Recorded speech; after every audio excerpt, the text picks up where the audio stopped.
foreshadowing. Indictment foreshadowing. Quote, "This is really bad news for Biden," Trump wrote last night, though not really, no.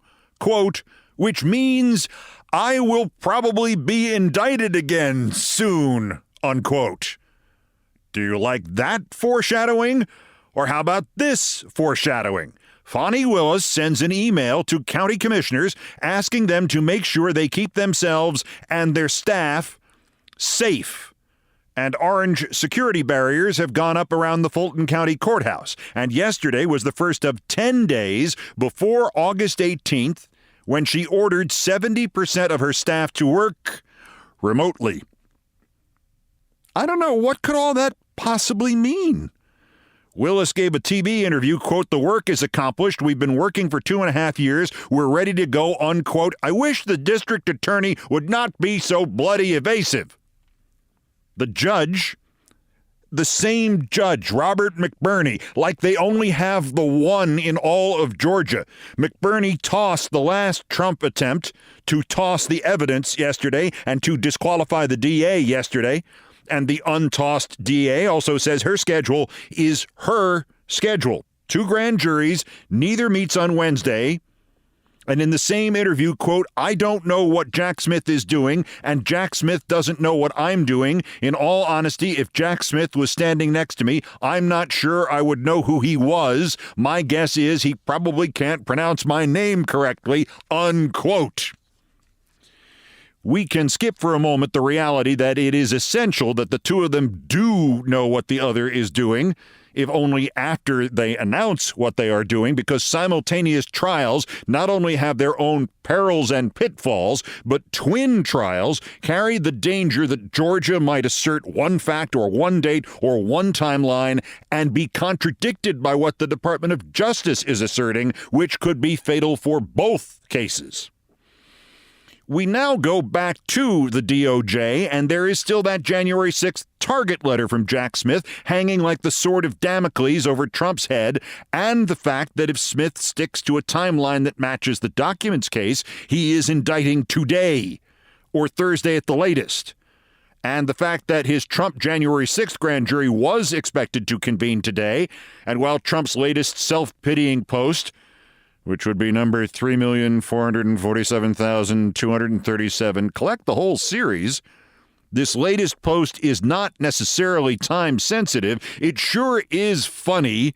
If he already knew from his attorneys that the indictments are coming tomorrow or Thursday, and instead of just revealing it like he did last time, he's milking it this way in order to further feed the fascist storyline that the entire prosecution of Trump is being made up as they go along and being made up in just a matter of hours for one reason only, namely, as Trump also posted last night, in order to kill the news cycle, exclamation point, exclamation point, exclamation point.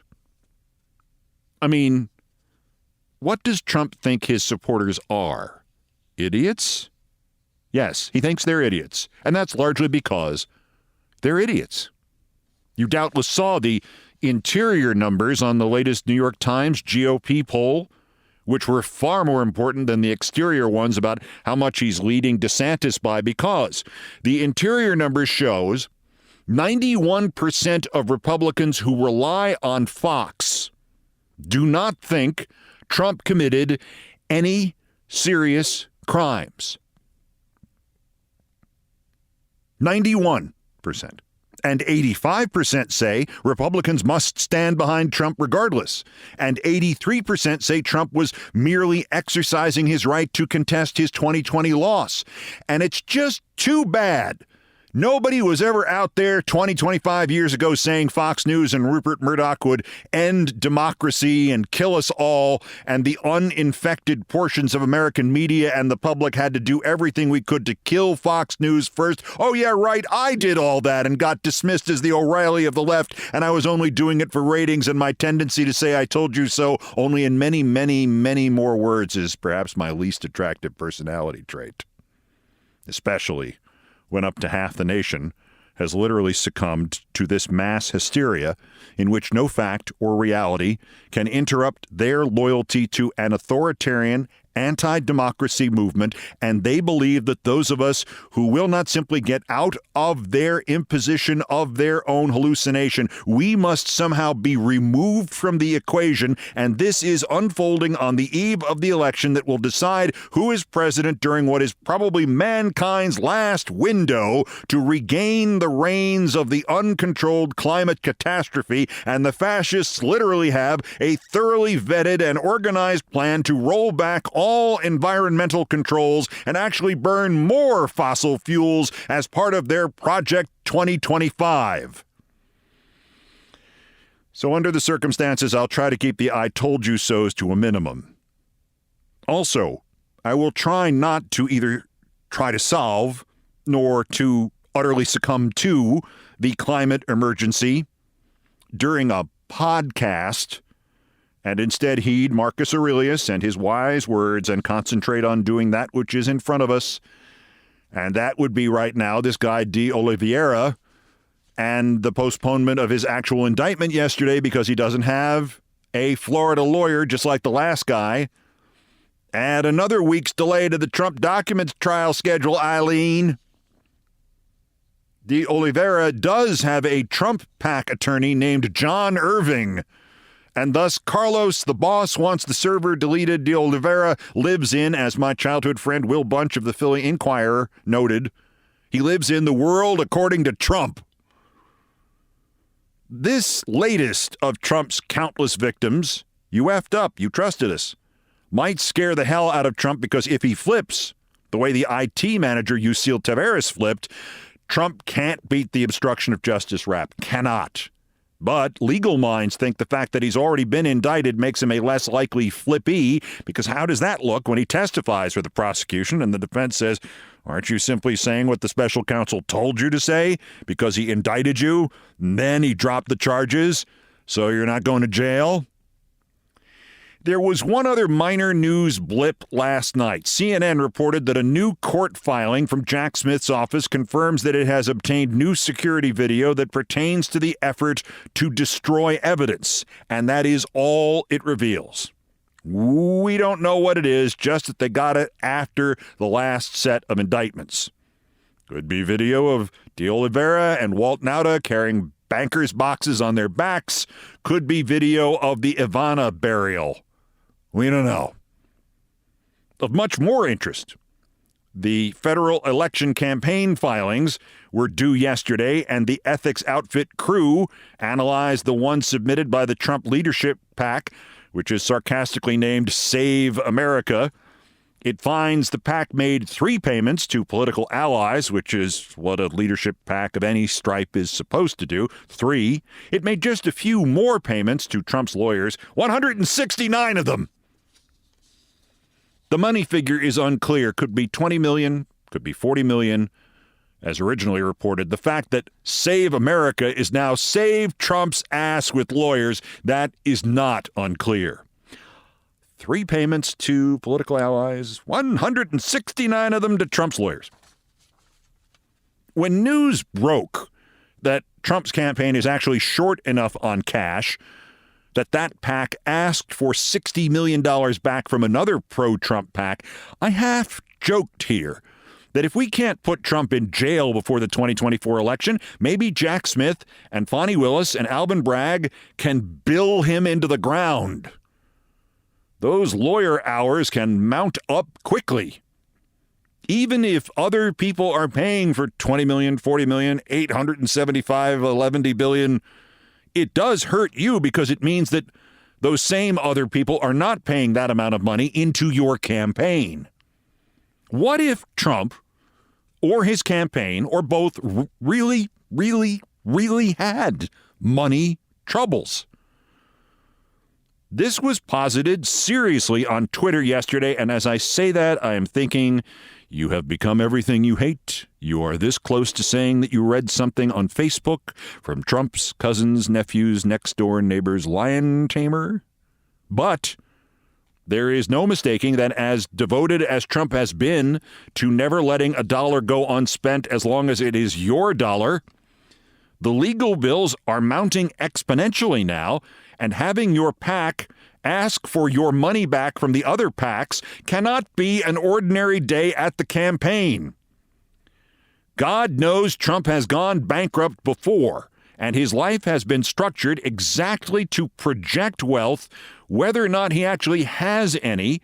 And everybody I actually have known in 40 years of knowing Trump, who knows him better, has always insisted that he guarded the tax returns so jealously because they would prove he was nowhere close to being a billionaire, and perhaps only barely into 9 figures.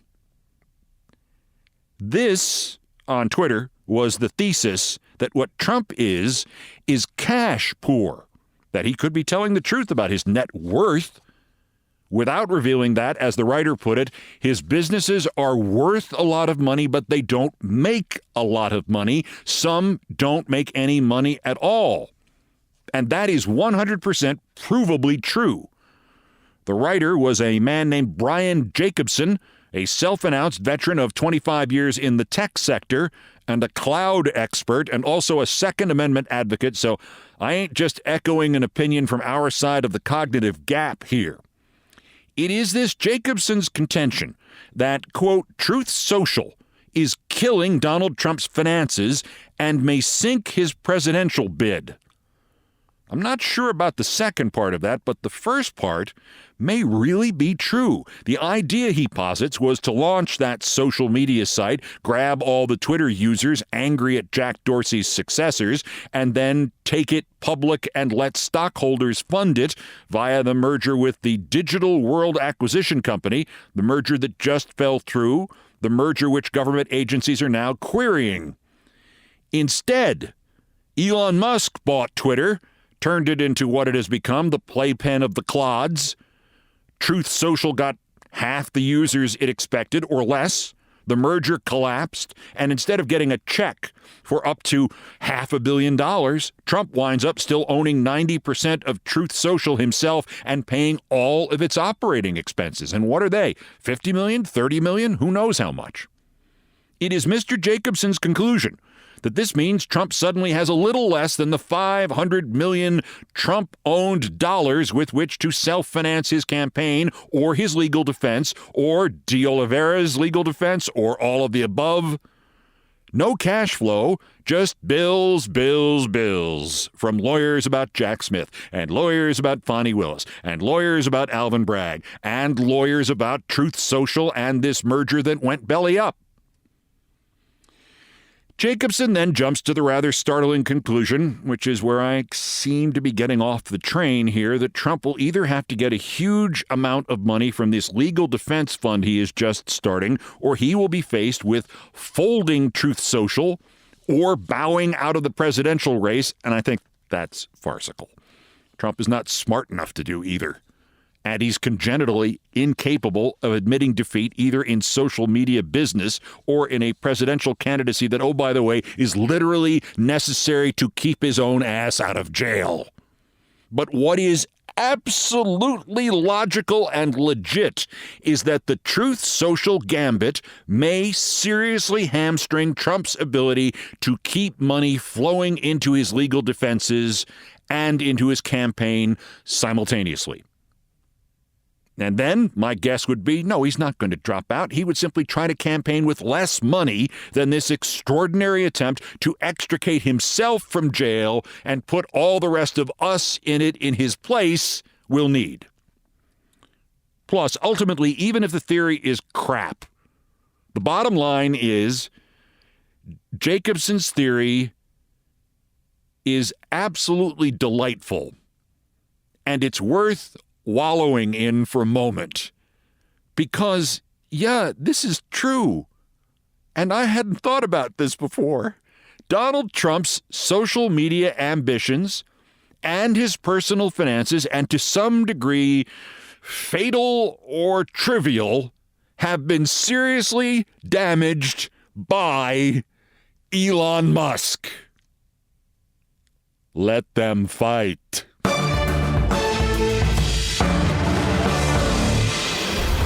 Also of interest here, did I mention this is the anniversary of the podcast? a year ago today, and I said it would never last. We will do minimal celebrations. Meantime, if you are a Republican member of Congress and something messy involving you unfolds at a public event, and your office then finds it unavoidably necessary several days later to issue a statement that refers to the police getting involved, and in that statement, your office also finds it unavoidably necessary to insist that the congressman, quote, was not drinking, guess what? Literally or metaphorically, you, sir, have a drinking problem. That's next. This is Countdown. This is Countdown with Keith Olbermann.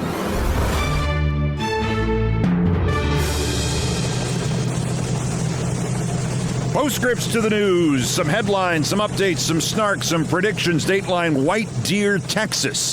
His office now admits that Congressman Ronnie Jackson, the disgraced former White House physician and withdrawn Trump candidate to run the VA, was, quote, briefly detained by law enforcement at a rodeo outside Amarillo, Texas, Saturday night. The office insists Jackson had been summoned to help a 15-year-old girl having some sort of medical emergency, and somehow it was so noisy that the cops grabbed him. Then comes this remarkable statement. Jackson was sitting, the office says, quote, in the stands during the entire rodeo, in full view of the assembled crowd, and was not drinking, unquote. All you need to know about Ronnie Jackson is contained in the reality that his office needed to put out a statement saying he was not drinking as the police detained him as he put his hands on a 15-year-old girl at a rodeo. Also, if Ronnie Jackson has not been drinking, watch out. The Texas economy is about to collapse.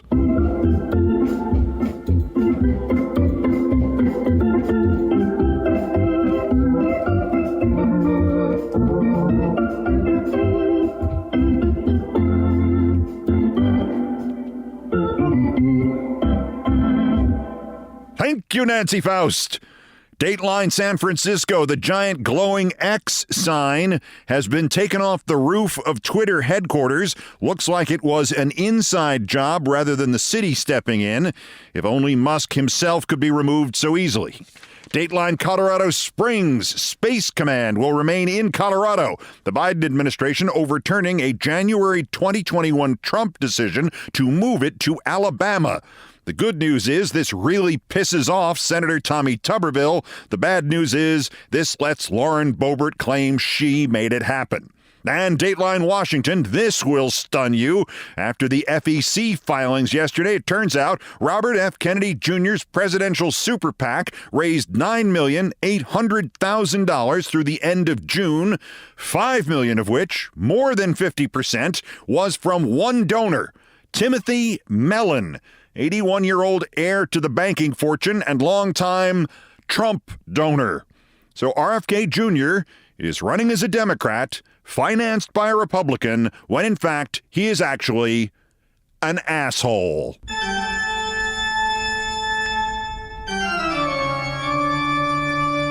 Still ahead on the first anniversary edition of Countdown, we will go back to episode 1. Because you can't do that yourself. It's not like episode 1 is still online anywhere. Oh, right, it is. What the hell? First, time for the daily roundup of miscreants, morons, and the Dunning-Kruger effect specimens who constitute today's worst persons in the world. The bronze, Musk again. He is threatening the Bill O'Reilly record, which has stood since 2005. Musk is a free speech absolutist, as you know, and what that means is he's a free hate speech absolutist. Musk is now threatening to sue the Center for Countering Digital Hate, the nonprofit that tracks hate speech online, for, quote, a series of troubling and baseless claims that appear calculated to harm Twitter generally and its digital advertising business specifically, unquote. First of all, please, it's X. It's not called Twitter. You'd think Musk would know that. Secondly, Musk has spent the entirety of his time owning that site, trying to find out who is destroying its reputation. We need to start a GoFundMe to buy Elon a mirror. I think he'll show up in a mirror. The runner-up, Ron DeSantis. Remember him? Mr. Wokey Finoki Swamp? Remember his Fanboy magazine editor and Tucker Carlson darling Pedro Gonzalez? And then Breitbart produced a series of anti-Semitic text messages by Pedro Gonzalez and other DeSantis supporters, including his unofficial magazine, The Florida Standard, rallied to support Gonzalez. Turned out there were even more Gonzalez anti-Semitic text messages published by the right-wing Washington Free Beacon, in which Gonzalez laments that Nancy Pelosi, quote, can't be criticized because she is Jewish. Yeah, this is one of those not that smart anti-Semites. Waiting for reaction from DeSantis, if he can find his mouth with both hands. But our winner, Congressman Derek Van Orden of Wisconsin. You heard about this, right? Last week, a group of 16 and 17-year-old Senate pages on their last night in the Capitol took photos of the place, and some apparently got down on the floor to grab images of the magnificent ceiling with their iPhones, which is when Van Orden, in whose office the same night passersby photographed a significant amount of alcohol in bottles, Van Orden approached the group and started swearing at the 16 and 17-year-old kids. What the F are you all doing? Get the F out of here. You are defiling the space, you pieces of S. Who the F are you? They told him, I don't give an F who you are, get out.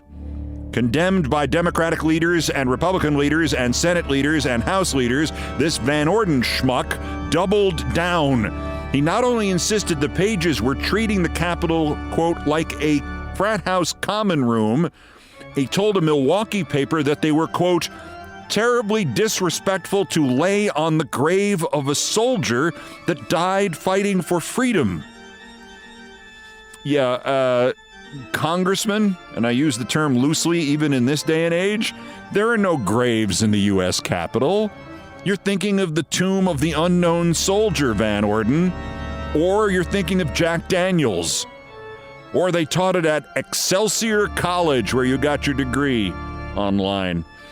But this, of course, gets worse. Turns out that while Van Orden was running for that House seat, he went into a Wisconsin library and he went nuts over a display of books on LGBTQ topics during Pride Month. He started shoving the books, and he lit into what he assumed, I guess, was a library staffer, but was, guess what?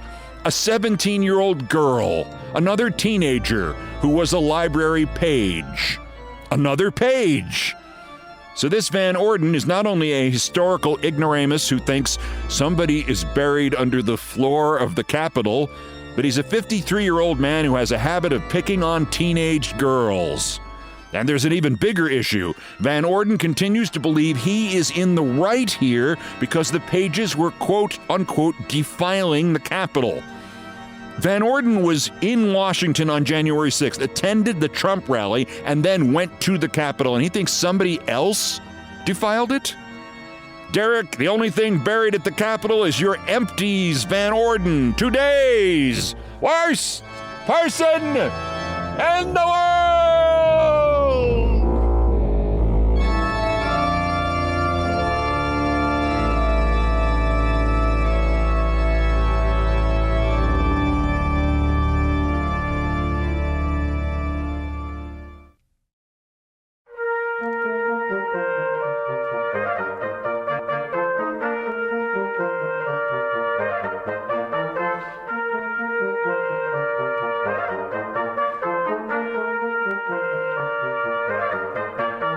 Did I mention it was the anniversary of the podcast? I can't remember. Have I brought that up at all? I've always thought anniversaries were overdone things, but they do provide excuses for assessment and calculation and milestones.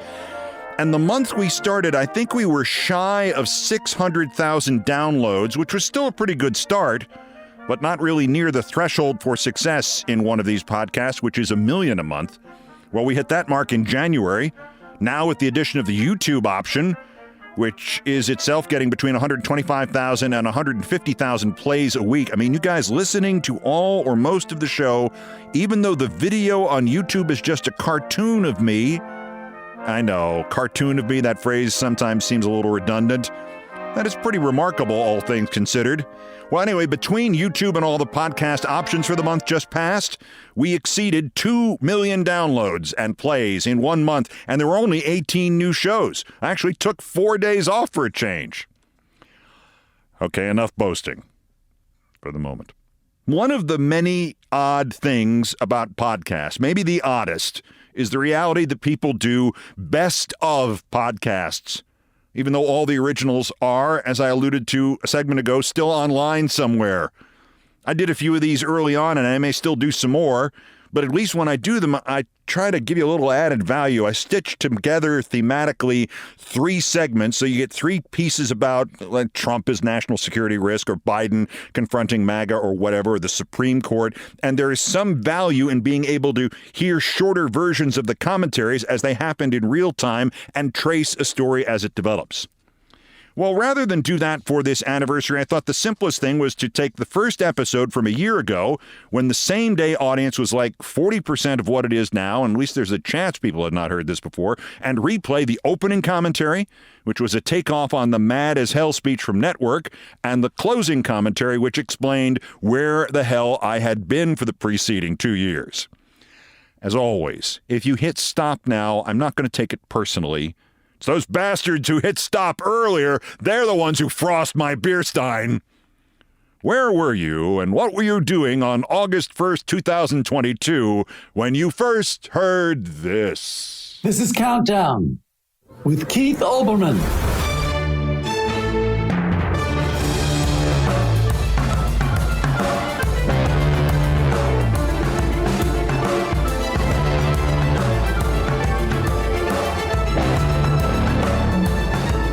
I don't have to tell you things are bad.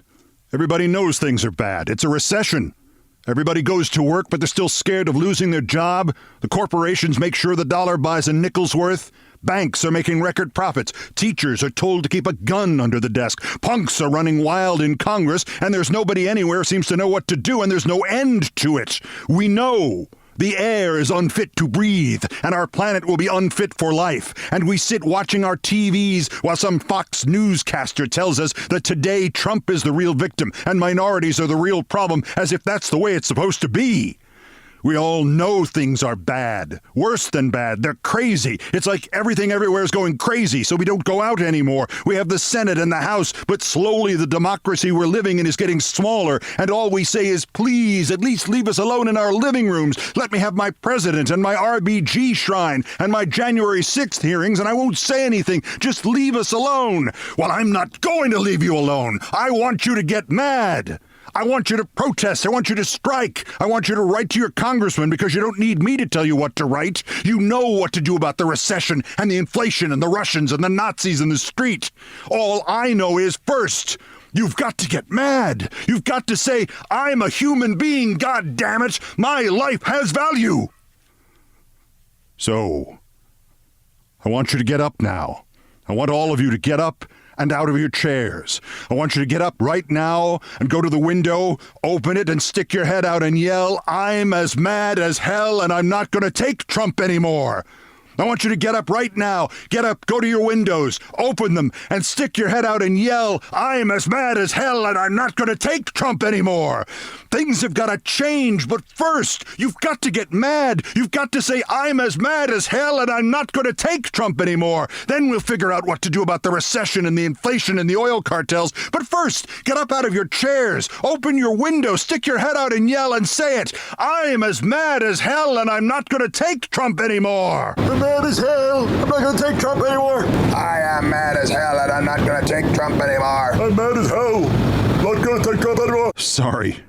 Couldn't resist.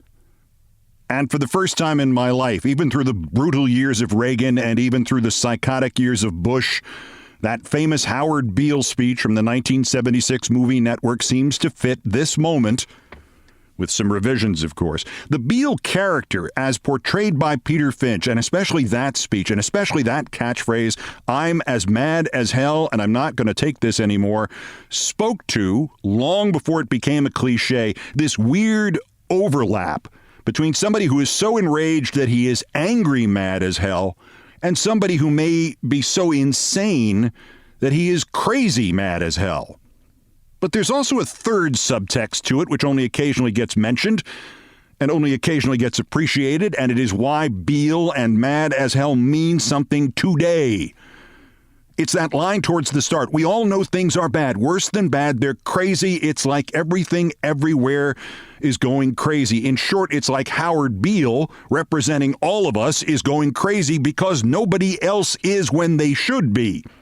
If in school you had read that 100 years ago or 150 years ago or whenever a president of the United States fraudulently denied he lost the election and tried to overturn it in the courts and in the Congress, and it didn't work because it was one big lie, so he invited gangs of thugs and racists and gun suckers and militias to come to the Capitol during the most boasted about part of American democracy, the peaceful transfer of power. And having invited them, he then incited them to try to overthrow the government by violence. You would have expected to then have read about the police and the military and the laws that stopped him, and the arrests and the indictments and the lifetimes in prison and the vengeance that followed.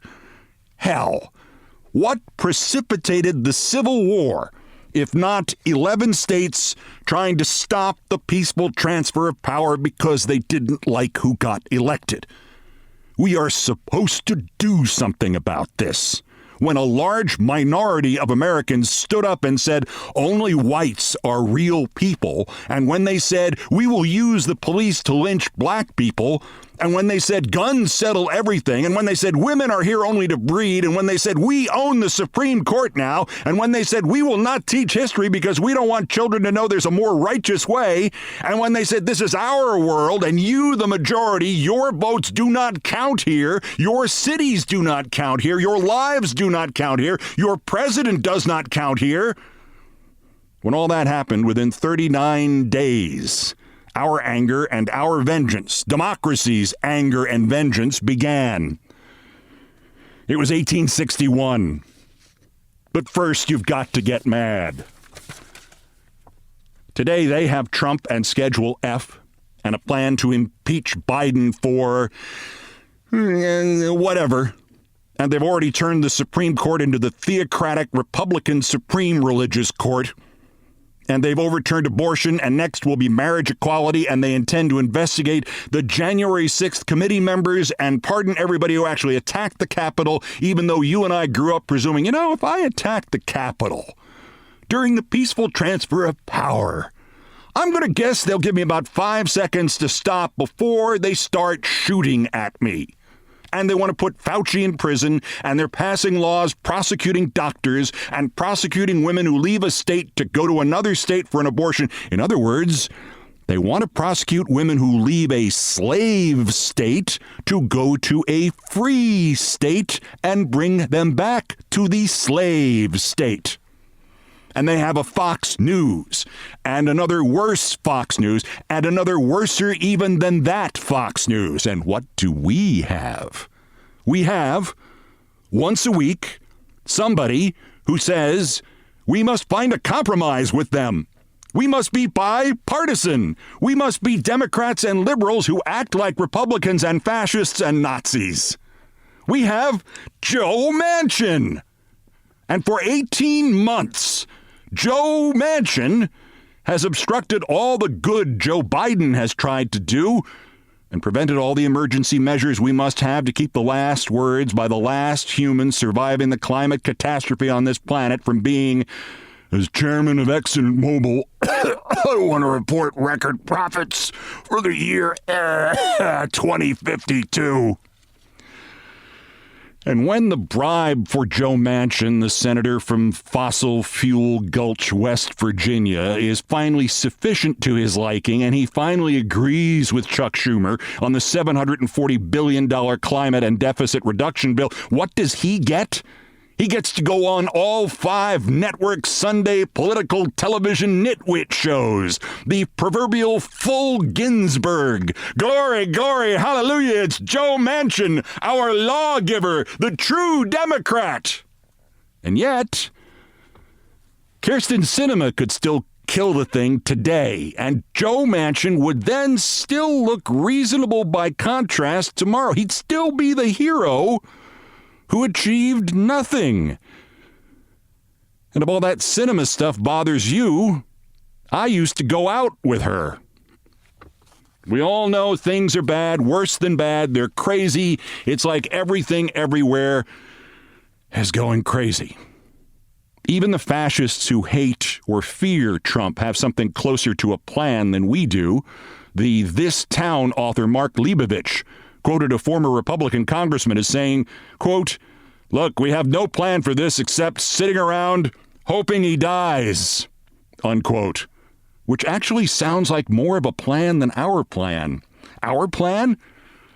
Make sure Democrats help the craziest Trump supporters and election deniers, and it's not QAnon, it's just QAnon nutbags, get nominated because we're confident we can beat them, right? Right? Right? This weekend, it will be 19 months since the coup. They have plans for more coups. A coup in Washington, a coup in every state, a coup in every county. Looks like they compromised the Secret Service, and it's still compromised. Looks like they compromised the Inspector General at Homeland Security. They've compromised half the cops in this country, a little less, a little more. They've compromised, as my heroes Bob Elliott and Ray Goulding once joked, everything except the Visiting Nurse Association. They have built a cult around denying the 2020 election, and if you haven't figured out what's behind that nonsense, by the way, seemingly quixotic and academic at the same time, here's the little secret. The idea about the 2020 stuff still being talked about is, if El Duce gets elected in 2024, and goes back to the White House, he will somehow make somebody like, I don't know, the Supreme Court confirm that, yes, he actually won in 2020, but was denied that rightful term in the White House, so he will be given a third term in 2028, or at least allowed to run for it. In short, if 2020 was stolen from him, he's owed another term, right? That's in the Constitution, isn't it? Gee, maybe we could just, skip the 2028 election outright. The fascists have all this in the works, and what do we have? We have Chuck Todd, 3 weeks ago, asking a Republican governor, quote, "What's best for the country? Do you think the country can handle prosecuting a former president?" And we have Lester Holt, 1 week ago, telling the Attorney General of the United States, quote, "Indictment of a former president and perhaps a candidate for president would arguably tear the country apart. Is that your concern?" They have Fox News. We have Fox News. Only we call it NBC. I will do this podcast every weekday morning. No holiday Mondays. Sorry, I'm getting old. It will be, as best as I can do it, the podcast version of what the old TV show was. I will explain to you later in this first episode what exactly happened to the old TV show. And here's a tease. It's none of the things you've heard. And I'll have comments on the news and comments on the sports. Did you know I used to do sports? And the worst persons in the world are back, and why Trump gets a tax break for burying his wife in the golf course. But first, I want to button up this topic about getting mad as hell with 2 quotes and 1 question. Quote number 1. It's General William Tecumseh Sherman, and it's meant metaphorically, so don't think I'm talking about bloodshed, because you can't do political bloodshed in this country unless you're a Republican. This was Sherman the last time Americans tried to overthrow American democracy. Quote, "War is the remedy our enemies have chosen. Other simple remedies were within their choice. You know it, and they know it. But they wanted war. And I say, let us give them all they want, not a word of argument, not a sign of let up, no cave in, till we are whipped or they are." End Sherman quote. First, you've got to get mad. What greater act of war against the United States, by someone owing allegiance to the United States within the United States could there ever be than to send armed militias into the United States Capitol, than to encourage them to attack and kill members of Congress, members of the Senate, even the Vice President? What greater act of war against the United States could there be than to try to prevent by violent revolution the peaceful transfer of power in the United States? I have no complaints about the January 6th committee. I do not buy the argument that it's the Liz Cheney show, and so what if it were? Chairman Thompson and the other Democrats have been terrific. If, as I speculated months ago, they are programming to the proverbial audience of one, and it is named Merrick Garland, dandy. But I don't see exactly how they plan to end this. So what if, first, they realized you've got to get mad. You've got to say, I'm as mad as hell and I'm not going to take Trump anymore. What if they ended it with another quote? What if the January 6th committee ends its final hearing by simply quoting just the start of Title 18, USC, Chapter 115, Section 2381? Quote, whoever owing allegiance to the United States levies war against them or adheres to their enemies, giving them aid and comfort within the United States or elsewhere, is guilty of treason and shall suffer death.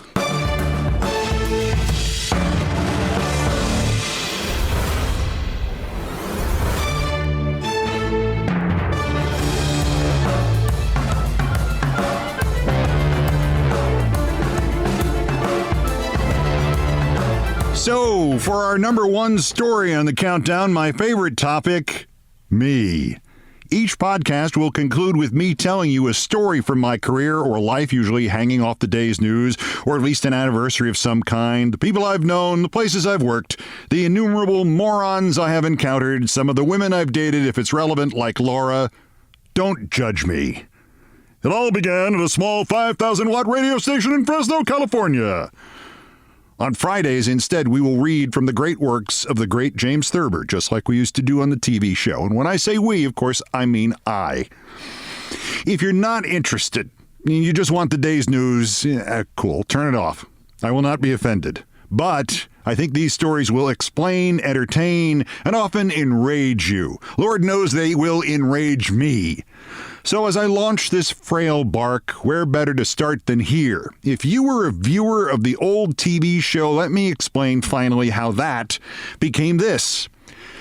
My original 1997 MSNBC News Hours, The Big Show, and The White House in Crisis were the first programs that made MSNBC any money. I mean, seriously, the network otherwise hemorrhaged cash from its launch in 1996 until about 2005. That's when the show I started upon my return in 2003, Countdown, a low-rated nightly news digest that was a pretty good show, started getting really political and suspicious of Bush and Iraq, and especially the Republicans' political manipulation of the threat of terrorism, and the viewers arrived in droves.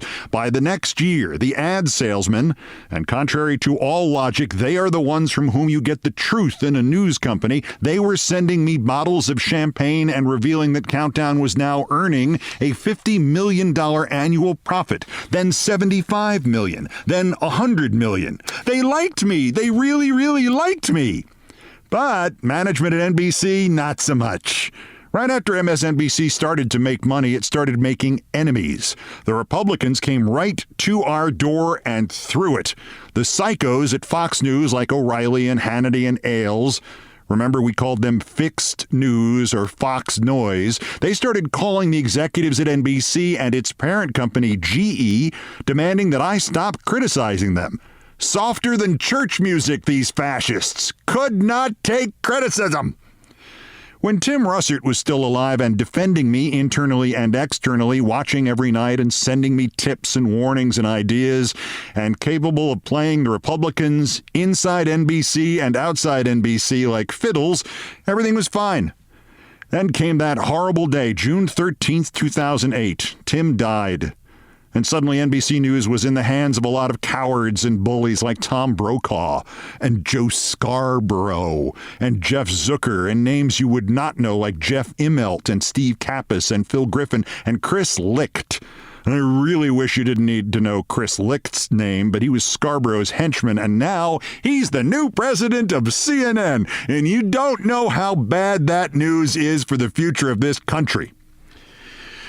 Anyway, I will go into depth on all this background in future episodes, how men like these spent a year keeping Rachel Maddow off the air, telling me I couldn't even put her on as my guest host because nobody would watch a woman or a lesbian or another liberal. That's what they said. Then they lied to me and told me they had hired her so that one night Larry King talked her into going on his show on CNN for $250, and I wound up hiring her out of my own pocket to keep MSNBC from losing her. Literally, the cash in my wallet, $437. Anyway, by August of 2008, the Republicans were threatening Brokaw that if he did not get me fired from MSNBC's coverage of the presidential election, John McCain would not show up for the debate that Brokaw had inherited from the late Tim Russert.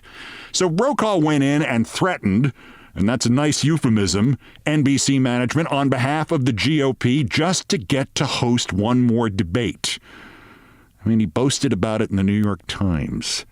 Then within a year, it was Fox blackmailing the executives at GE, actually getting the chairman of GE, Jeff Immelt, to threaten to take MSNBC off the air. Just shut it down if Fox continued to criticize him, Immelt, because his mommy was a Bill O'Reilly fan and Bill O kept claiming her little boy Jeff was producing weapons used to kill Americans in Iraq. I mean, honestly, these were adults behaving like this. Well, as I tell everybody in the business, there are no adults. It got worse and worse. Zucker and Roger Ailes meeting inside 30 Rock, no less, to decide what I could and could not say about Fox News, negotiating what could be in our news and what could not. And in 2010, NBC started suggesting that we put Republicans on Countdown like Michael Steele and the deplorable Scarborough. Nobody ever asked me a direct question as to how in January 2011 I left MSNBC and the highest-rated cable news show that was not on Fox. And I kept telling them, just say we don't consider Fox to be news. It isn't news. So why are we comparing our ratings to them? Was I fired? Did I quit? Was it something else? So I've never actually told the actual story because I wasn't asked a direct question about it. Well, one of the perks they threw at me when I re-signed with MSNBC rather than jumping to CNN in 2006, 2007 was a slot on the Sunday night NBC football broadcast. It was a nice change. I got to work with my old ESPN partner, Dan Patrick. It wasn't life and death. I could do the catchphrases and the silly voices and say, "They're not gonna get 'em." But right before the 2010 season, Jeff Zucker called me into his office, told me I was not focusing enough on Countdown, and I was off the football show. Now, the following portion is, of course, a pure hypothetical, which is really better designed for a college course in contract law. But if in a case like this hypothetical, the guy doing a, let's say, hypothetical football show wasn't actually being paid to do the hypothetical football show. If doing that hypothetical football show were a perk, if it was a non-cash payment or an incentive to sign a contract rather than to go to some other hypothetical network like CN hypothetical N, well, then when that hypothetical announcer is taken off that hypothetical football show, the people who hypothetically took him off the show have hypothetically breached his hypothetical contract. And all of a sudden, the hypothetical companies, hypothetical lawyers, are asking the hypothetical announcer how much money it would hypothetically cost them to hypothetically cure a hypothetical breach. Back to the non-hypothetical portion of our story. So now it's a few months later, the week before the 2010 midterms, which I would be anchoring on MSNBC, and while I would be covering the Senate and governor races right through election night, we were done reporting on the House. I did an interview on Thursday, I think, with the Congressman Raul Grijalva of Arizona, and then I did a special comment on Friday about all the Tea Partiers running for Congress that year, and that was it. And that night I was on the phone with my friend Kirsten Sinema. Yep, that Kirsten Sinema. How many Kirsten Sinemas could there be? She told me that Grijalva and another Arizona representative had gotten a lot of death threats late in the campaign, and they had spent virtually every last dollar they had on security. Kirsten asked, "Can you donate to these campaigns?" And I said I'd never donated before, but yeah, to Grijalva and to a senator in the South, I think, and the other Arizona representative who had gotten a lot of death threats. Her name was Gabby Giffords. The next Tuesday, I anchored those midterms, didn't mention one House race or candidate, and everything was fine. And then somebody called one of the political websites to say, "Ooh, Olbermann donated to some Democrats." And they called NBC Public Relations, and NBC Public Relations called the president of MSNBC, and the president of MSNBC called me, and he said, "This looks bad. I know it's your right to do it. It's not like we're going to suspend you or anything stupid like that. Why would we do that? This is sort of our fault, too, but it just looks bad. Can you say something?" And I said, "Yeah, you're right. It does look bad. I'll apologize on the show tomorrow, even though I don't have to. I will voluntarily stop any campaign contributions as long as I'm doing this show." And he said, "Great." And I said, "Great." And I wrote the apology that night, and I sent it to him, and he said, "Great." And I said, "Great," because I already had part of tomorrow's show written. And that was it. And the next morning, without a hearing, without a phone call, without an email, without a warning, this hysterical teenager, disguised as an adult named Steve Kappas, president of NBC News, he puts out a press release in which he angrily suspends me indefinitely without pay for violations of the NBC News employee rule book that says NBC News employees can't make donations to political campaigns. Now, NBC had an obvious huge problem. Within hours, there was a petition on social media demanding my reinstatement. 250,000 signatures. I was stunned. NBC tried to get Chris Hayes to fill in for me that night. He refused. Even people at Fox News went on the air and said this was absurd. And at NBC, there was a lot of shushing and worrying because everybody at NBC News made political donations. They just hid them by donating in their wife's name or the kid's name or to some sort of fund or whatever. I was the only one who admitted to it. But this guy Kappas, he was pissed off and dug in and demanded I be suspended for a month or, 100 years without pay at least. And all this is already public and well documented. But hypothetically again, there could have been more to it. See, if you hypothetically suspend your hypothetical announcer guy again for violating the employee handbook, what happens if that hypothetical announcer is not actually an employee? What if the hypothetical employer has written the contract of the hypothetical announcer so that it specifically declares several different hypothetical times in the hypothetical contract that the hypothetical announcer is not an employee, but just say, to pick a term out of thin air, an independent contractor? What if hypothetically the employer, could be NBC, could be a bakery somewhere, what if hypothetically the employer did this in contract legalese so they did not have to pay the hypothetical announcer health insurance or dental? Well then, hypothetically that phrase breach re-enters the chat, and the hypothetical company's hypothetical lawyers go to the executive who just suspended the employee who legally is not an employee, and they say hypothetically again. You now have 4 hypothetical choices. 1, reinstate the hypothetical non-employee immediately and hope we don't get sued. 2, reinstate the hypothetical non-employee immediately, apologize, and write up a new contract, for God's sake. 3, end the show, pay the hypothetical non-employee every dollar you owe for the remainder of the hypothetical contract and hope you don't get sued for damages anyway. Or 4, hypothetically throw a lot of money in the air and negotiate a settlement and end the hypothetical show, hypothetically. In the short term, what happened was, and I'm quoting from the New York Times, they told me on Friday I was suspended. I was back on the air Tuesday. They didn't even dock my pay or charge me for any days off. Making this wilder still, Hours after I was suspended, Al Gore called me. Al owned a struggling TV network called Current, and he said what NBC is doing is illegal, and if you sue them, you could own the place. But I think I have a better idea that can be the start of something big. You can bring Countdown to Current TV. We'll give you $50 million plus bonuses plus a piece of the network. You'll be an owner. This is me talking. In the long term, for 2 months, these two roller coasters went up and down, and my agents negotiated a tentative contract with Current, while there was a hypothetical attempt to settle the other hypothetical non-employee cluster hypothetical F. And then literally during the MSNBC Countdown show on January 21st, 2011, during a commercial break, everything got finalized all at once. My agent told me it was done. I went on the air and said so, and nobody, not even the staff, knew, which I am still sorry about very greatly.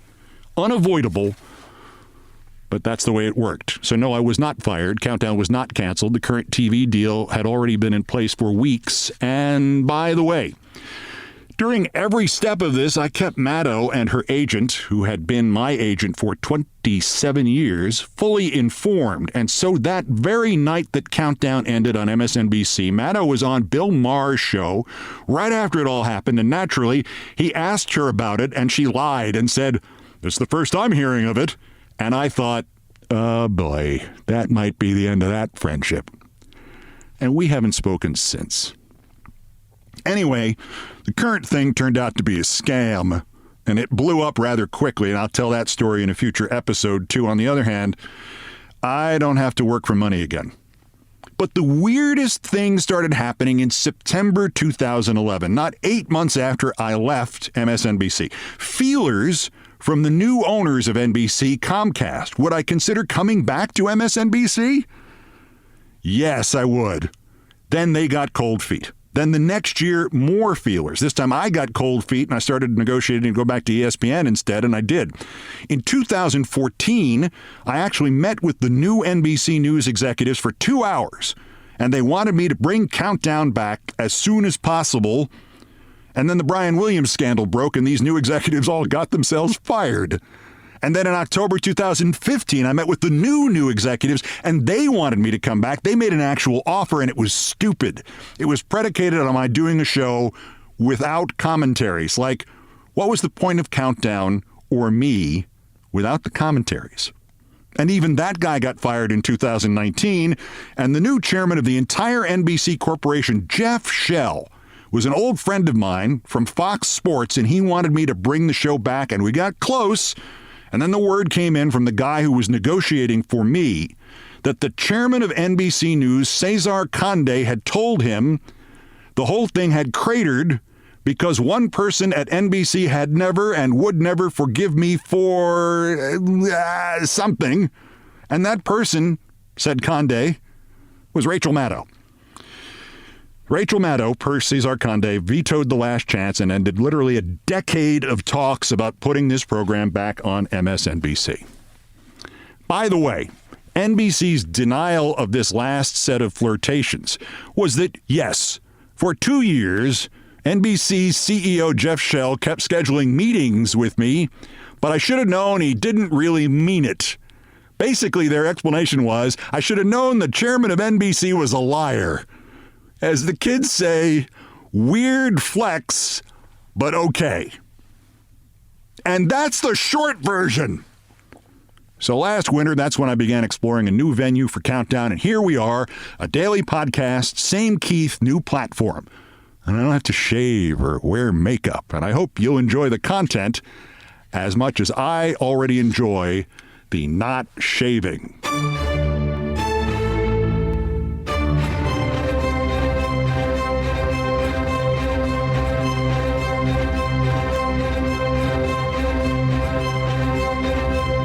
So that's where we began a year ago today, 258 episodes ago. I thank you kindly for your patronage. Tell the others. I've done all the damage I can do here.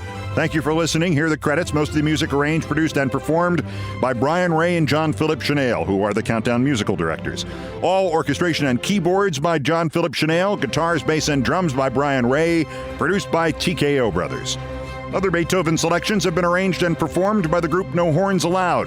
Sports music is the Olbermann theme from ESPN2, and it was written by Mitch Warren Davis, courtesy of ESPN Inc. Musical comments by Nancy Faust, the best baseball stadium organist ever, and my special thanks to Nancy. Our announcer today was my friend Larry David, and everything else was pretty much my fault. So let's count down for this, the 937th day since Donald Trump's first attempted coup against the democratically elected government of the United States. Arrest him again while we still can. I have an opening this afternoon. The next scheduled countdown is tomorrow. Bulletins as the news warrants. Till then, I'm Keith Olbermann. Good morning, good afternoon, good night, and good luck.